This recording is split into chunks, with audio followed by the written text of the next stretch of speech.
What an incredible football game with so much offense, geez, in both directions, both teams just firing away. It was really something, and it was kind of last guy standing. Our guys came through, found a way to keep believing, and counting on one another to come through, and it happened in a really dramatic fashion. So it was really fun to see that kind of a football game in a sense, and then there's a lot of issues there with we're working on. You know, what happened on defense and running game, and some things that we need to improve on. Red zone stuff. We still have a lot of work to do, but really pleased to get the win. Fired up for the fans. The 12s were ridiculous in the stadium, and I hope they found a way to really enjoy the heck out of it. It sounded like they were just wild and crazy, and we needed every bit of it. And I thought the fun moment of the game is when we go back, we get ahead and go back out, and the defense comes right through, bang, bang, with two huge plays just to kind of celebrate the finish of the game. It was really special moments in there. So really fun, and we got to get ready to get cranked up. We're fortunately get to come back home again. It doesn't seem like that should be allowed because it seems like this hasn't happened. But we'll take full advantage of it and have a big matchup with the Redskins coming in. How's Earl doing today? He's okay. He's a little sore. We've looked at. He's got a strain that we got to figure out. Maybe in the lower level of the degrees of it, and we won't know. We won't know till late in the week. If he can't go, having Bradley McDougald available to you guys, just we're really fortunate. Bradley is a first frontline guy and has played a lot of football for us now. He's in and out and done a ton of stuff. He's smart. He's a leader. He's tough. All of that. So him coming off the bench to fill that spot we're very fortunate. What did you like about him? I mean, you just mentioned some of it, but when you guys were looking at him in free agency? He was a really gritty, tough player, hitting, really throwing his body around. He played smart. He was versatile. We saw him, deep coverage, up in close, man-to-man stuff. We saw all of that. We've already used him as a nickel, in the scheme, which shows you, our evaluation of his coverage skills to go along with the rest of it. He's really just all-around football player, and he's come up the hard way. Every time he's had to earn his way, for his playing time. He's always fought through it and come out on top. So nothing we didn't like about him. A strain to most players means one thing, but what's a strain to Earl Thomas mean? I don't know. It's all in the nature of it. Sherm had one a couple weeks ago, and he just was able to just get through it. So it just depends, and we won't know until we get going. You saw his nature. His nature is to go back out and play, and that's what he plans on doing. And but we'll take good care of him, figure it out, and it'll just be some days before we'll know. It's not an actual pool, though, then. Well, okay. What impressed you most about Russell yesterday and the way he handled everything? His accuracy on the deep ball, his movement in the pocket to get those second looks, because some of those plays took some time to develop. I thought he ran really effectively on the couple chances he got to get out, big plays, really competitive throughout the game. His mentality throughout with all of the stuff that was going on, we were playing from behind most of the time, it felt like, and had to keep bringing us back, and it just was in every moment of it. And I think probably finally the fact that, that he was so calm and so poised, after throwing a pick that could have ended the football game, came right back and took us right back down the field in just perfect fashion. That was, I think, his 23rd game-winning drive in the fourth quarter. Is it that calm and poised you mentioned? Is that what goes into that, or what? Yeah, I think that's part of it. It's obviously his ability. I mean, I think whatever those numbers are, I know he's way off the charts in what he's done fourth quarter-wise, the comebacks and all that kind of stuff. I don't know what they are, but he's got to be way up there. It's happened so often. It's his belief that he can, that it's going to happen. Unwavering, confidence that he'll be able to figure it out and do what he needs to do. I think also his ability to uplift the guys around him. I think I heard Jimmy talking about that after the game. His poise and his presence affects people around him. And he's been the beneficiary of a long, steady climb to understand and command these situations. And he's really well prepared and well schooled. And there's nobody I can imagine you want more than that guy back there. If you got to come back and get it done, and that's a great strength on the club. Are you and Russell similar in that you talk about the belief that something's going to happen? You always talk about believing something good's going to happen. Do you guys kind of share that, you think? Yeah, we really do. We really see eye to eye on that. That's just, way I've been for a long time. And when Russell first got here and we started talking and working it, putting it together and really getting to know one another, he and I are pretty much figuring it's going to happen and we're going to get it done. So as we talk and we feed off one another, I mean, I'm not one of the other doing anything but to support him pretty much because we see it just the same. And I really love that about him. A terrible thing to say. Anyway, he's it's pretty strong. I mean, he's really we're very much similar in that regard. How did the offensive line play look on the film? Pass protected really well. We really the pass pro was excellent. We picked him up. We passed stuff off well. Communication was great. Pressures we picked up, all of that. The running game just didn't happen. You just got beat to the punch at the line of scrimmage, and it was just night and day difference, from one to the other. And we really thought we would run the ball better. The plan that we had, they played above it. I thought that 90 played great football, and we thought we'd be able to, run the ball some, and he was really a big factor in causing problems in the backfield. And we had some runs that were okay, but it was all the minus yardage plays that really offset things, and there was, I don't know, 4 or 5 of them that were crazy and just shouldn't happen. And I think really it's night and day difference between what we did in the run of the pass, and the numbers really showed that. Hey, Pete, Justin Britt, his toughness and leadership, gave him an ankle, played of 69 snaps. What can you say about him? Yeah, he wasn't 100%. You could see him. He tried to bust his tail to do his stuff, but the power wasn't there. So he, just wasn't as good as it has been. But his mentality about it, the smarts that he brings to it, the leadership that he brings to our group we can't replace it. And he knew that, and so he stepped up and got the job done to get out there and play, and did a wonderful job. And he's one of our guys, man. He's just like right in there with all the guys that come through and do that kind of stuff. That you just kind of blow you away. And he was able to be one of those guys yesterday for sure. Posick playing the whole game at left guard. How did he do? He did really well in the passing game, and we had some issues in the running game, really kind of across the board. It was a little thing, but how significant was Tyler Lockett, instead of just dropping the ball where he got tackled on the next to last play, running into the umpire and getting it spotted right away? Yeah, that's what he's trained to do, and we're trying to eat up every second we can to make it easier. We don't want to count on those guys catching the football when you flip it to them, so that's just part of the routine, and that was really illustrated, obviously, and he was perfectly on it, as well as you could expect a guy, but that's what we're supposed to do, and so that was great. It was a good indication of hustling and knowing how we do it, executing and finishing the game, doing things right, and that was a beautiful example of that. In the moment, did you sense the Texans were a little disorganized on that last snap? They were slow getting there, and I thought they were trying to use that, as they approached, but they never really got lined up the way they want to up front, and we took advantage of a little something in the coverage too. You've had O-lines in the past that kind of mature as the season goes along, November, December.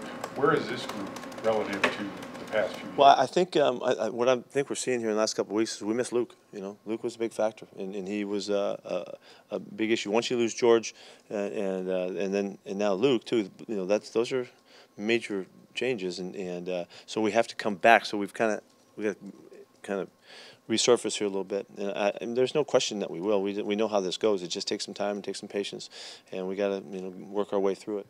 Luke, I don't know has Luke been 2 weeks now? 2 weeks, yeah. He's 5 weeks or something like that, maybe before he gets back. So 4 weeks from now or something like that. So it's going to be a while. We got to keep working and figure things out and keep improving, which we know we can. We have to adapt a little bit. It's not exactly the way that we had set out for it to be, and we thought we'd be ahead of this a little bit in the running game. So we're going to make up some ground. It does need to click into place for the running game at this point.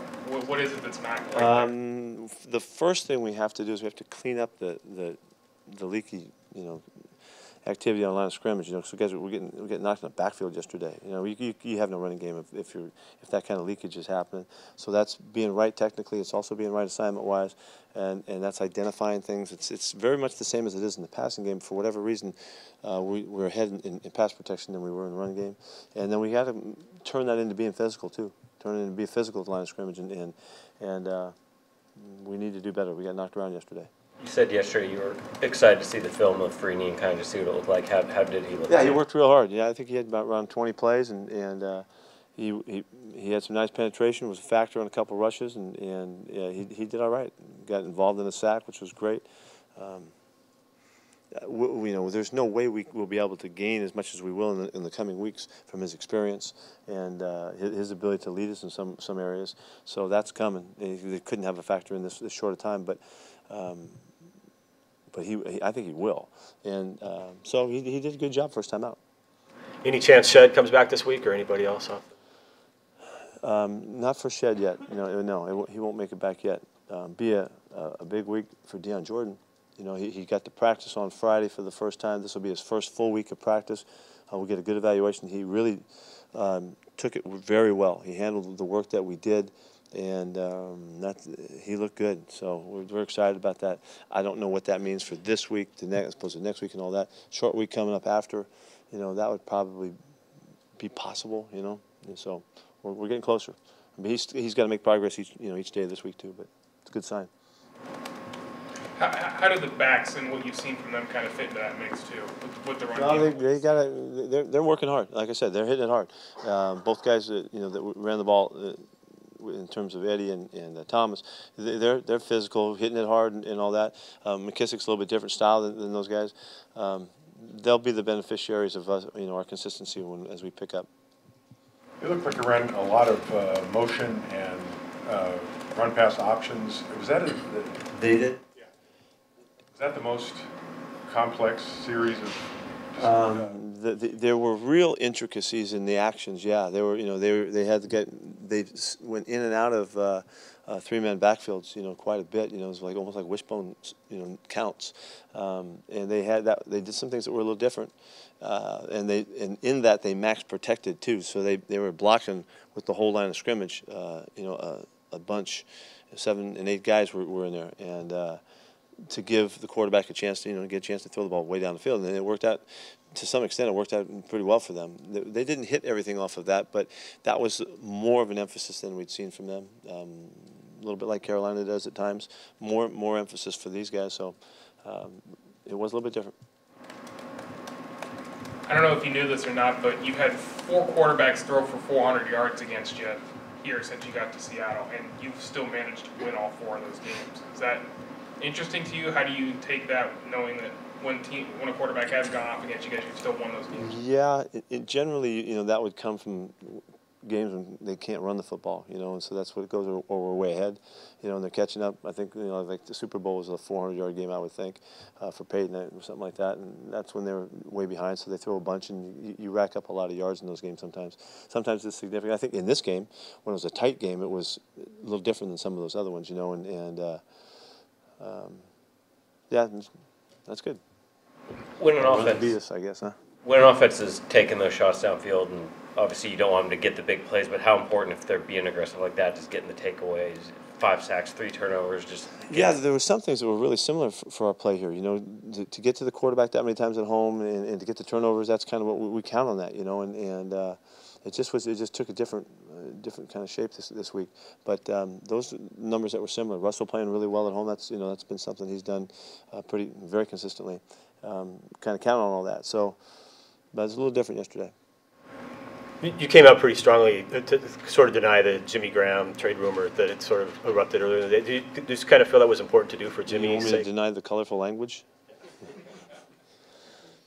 I thought that was off the record, but yeah, it just happened. It really hurt in pregame. We were out there throwing the ball around, getting warmed up, and somebody came and said that there's some talk that's out on the airwaves that Jimmy's getting traded. And I just jumped at my opportunities, and matter of fact, I heard it I heard it before that. I heard it on the bus on the way over, and I commented to the guy that